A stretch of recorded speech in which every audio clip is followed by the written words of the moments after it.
Welcome to Simply Liminal. My name is Stacy. This is my daily 2-card reading for Tuesday, April 16th, 2024. This week, and we're getting closer to the end of our week already. I can't believe how quickly time goes. Well, time's a funny old conversation anyways, but probably not for today.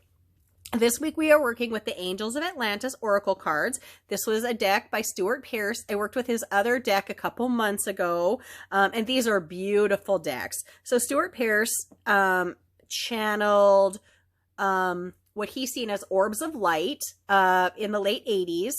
He associated them with 12 archangels associated with the city, nation, country, world, continent, whatever words you want to use to describe it, of Atlantis. And he has 44 cards in this deck because he believes that is the sacred master number for Atlantis. And the message through these cards, through the angels, is to inspire us into acts of heartfelt love. For healing and spiritual empowerment will come through that heartfelt love. So these decks are very powerful. Every time I work with these two decks of Stuart Pearce's, I feel things shift within myself. And I felt like it was really important to use one of these two decks. And this is the deck that called to me after the eclipse energy. You know, we've moved out of the eclipse window now. We left that behind. We're starting this new phase, that change and shifting energy that came with the eclipse. So this is what we got. Excuse me. I've had a little bit of a head cold and my throat is just a little gravelly. I'd like to say it's probably nice and throaty and, you know, like a little Tina Turner-esque, but I'm sure that is not the case. Anyway, as always with these daily 2-card readings, I look at two things. I look at the energy of the day and the focus of the day. The energy is the force that's directed towards us from the universe, from the planet, from our environment. And then the focus is our intention, effort, or response that we put into that day. And our response is very important because we must remember we are co-creating with Spirit. Spirit gives us guidance, gives us help, but ultimately we're responsible for the choices we make and the actions we take. So let's see what we have in store for us. I will say this is a bit of a shiny deck. Yeah, there's one of my ring lights just glowing there like a halo. Anyway, trying to do the best I can without the glare, but if something does highlight for us with a shimmer of light, I believe that's a double down on the message or the energy. So let's look at our energy card for today. And then let us look at our focus card for today. All right. So I will discuss a little bit about the archangels involved in the cards, but mostly I just want to read from Stuart Pearce's book because he has such divine wording in regard to the message from the archangels that I just really want to leave it up to him. So, as always, I open a circle of light and love and protection around myself that extends to this reading, through this reading, to whoever watches this reading, no matter when that's going to be. Today, tomorrow, next week, next year, 10 years from now, God willing, if the channel still exists and YouTube is still a platform. I mean, who knows with our ever-changing world, but about a week ago, a little over a week now, I actually seen a reading of Stuart Pearce's from over a year ago. I'd never seen it before, and I felt such deep connection with it that day. I realized that there was something in that reading for me that day, even though he had done the reading a year before. That message was for me that day. And messages can hit people at different times, different places, and in different ways. That's why it's so special how this can be general for the collective, yet touch us each in a personal way at a personal time in a different way. So I find great beauty in these messages. All right, let us look at our energy card for today. We have Uriel. And this is sort of a pinkish orb, and the message is friendship. And here we have two friends just sitting on the beach. We're looking at the moon, probably setting over the ocean. And this is gorgeous, gorgeous, watery, liminal, magical night energy. And it's coming to us with the message of friendship. So Uriel is the angel that's considered the divine companion. So if there was a friend out there for you in the archangel world, Uriel's a good one to call on. Associated with freedom, abundance, friendship, trust. Also seen as the angel of light or the fire of God. And sometimes often depicted with a fiery sword in his or her hand. But today our message is friendship. And so let's look at the book and see exactly what the message is. I got to get to the right spot in the book here. Excuse me. My throat is getting a little just raw from this, just a little bit of a head cold. I mean, there are many worse things in the world. I'm not complaining. I'm just sorry if I sound a little gravelly. Friendship. Our relationships signify part of the deeper fabrics of our lives as they evolve through life's growth. Uriel wishes you to know that the rapport you have with some of your friends is changing at this time in order to reflect the changing inner core process that are evolving within you. These changes are very natural, and Uriel asks that you to surrender all feelings to the notion of companionship offered by this exquisite angel.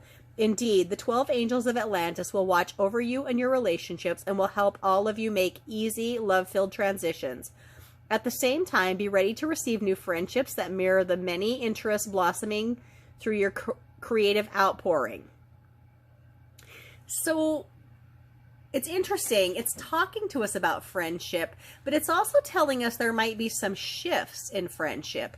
Are we releasing older friendships? Are we allowing new friendships to come to us? It seems like both of these things are possible, but just on a personal level, today I have connected with my best friend in a, just a normal way, but just to me, reinvesting to me that lifelong friendship that's always been there, that I believe will always be there, and just how special and beautiful that is. So maybe it's an old friendship that you're just renewing.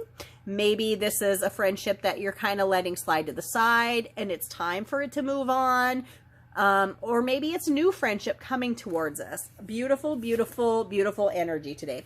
Friendship is always wonderful in whatever form, because it's such great support and strength for us. So let's look at our focus. Sorry, the wind is picking up outside, rattling things. Our focus today, another Michael card. Michael showed up for us earlier in the week, but this is a different card for us. So sort of a lilac-y, lavender colored orb. And the message is transmutation. And the depiction here is the Egyptian god Thoth, who is very much tied to the idea of Atlantis and the transition to Egyptian energy, education, religion, spirituality. So Michael, let's look at, first of all, let me just talk about Michael a little bit. Michael's one of the big guns in the archangel world. If Michael is on your side, I mean, really, if all of these guys are on your side, it's a good thing. But Michael is very powerful. Considered a cosmic leader, a warrior, a champion of justice, a healer, a guardian of the sick, but definitely a good person to have standing at your side. So let's look at the energy of transmutation here really quick. I just got to get to the right area in the book. Because like I said, I believe that Stuart's words specifically are very important when it comes to the messages through these cards. The message that the archangels wish to impart to us. So, transmutation. The oracular wisdom of Michael reminds you of the great master alchemist, the god Thoth. This priest wizard has been seen through the millennia working intimately within the magic of Archangel Michael. Therefore, drawing this card means that you are moving through a rapid period of spiritual growth and reminded of the need to employ the art of alchemy. Attempt to turn your base metal into gold, turning the negatives that come from your shadow into positivity, and ultimately ascending into heaven for the supernal treasure. So the message here is transmutation through alchemy. And just a little idea of alchemy. In the Middle Ages, we think of alchemy as like scientists, I guess you can use the wizard word if you want, but trying to take a base metal like iron or steel and turning it into gold, like by melting it down, removing some impurities, adding some other things. And at the end, the idea is you get gold from base metals. But really, it's a message for taking the things that we don't need anymore, or taking energy that's a little bit negative, or things like we've worked on past traumas, whether it's in this lifetime or another, if that is your belief process, and taking those things and finding out what we learned from them, what they taught us, and getting rid of the things that didn't help us and growing from the things that taught us something. And by that, we transmute that energy into something better. And so it's interesting to me today that this is tied to friendship, because perhaps we're transmuting an old friendship into something new, is how I'm looking at this. So be really aware of your friendships today and the people that you interact with, because I think that there's something very special for us in this day, in this message, or really in whatever day you see this message. Look to your friendships. Look at the energy that you run through those friendships. What's good about them? What's bad about them? Kind of let a little bit slide to the side if it's not helpful, but gather the things that are wonderful and good about those friendships and build upon that into something more. I hope you found this reading helpful. I hope you've connected with it in some day. This is a day that I'm really going to have to think about how this is going to potentially play out in my life. And honestly, I might not know for a day or a week or a month. Like, looking back, sometimes that's what we need to do, how this message worked in our lives. But I'm excited about it, and I'm looking forward to seeing how things play out. Please like, please subscribe, please share, please leave comments. These are things that can help my readings be spread to other people. It helps my channel grow, and if my channel grows, then I can help other people with these readings and with paths and messages and this big change that our world is going through. We all need guidance. I mean, I need this guidance every day. That is why I so strongly am drawn to these oracle cards and the messages that come to us from our divine creator, from our soul, from the environment around us, from Mother Earth, if that's how you wish to look at it. But so please like, please subscribe, please share. I thank you so much for your attention and time with this reading. My name is Stacy. Thank you for visiting Simply Liminal with me.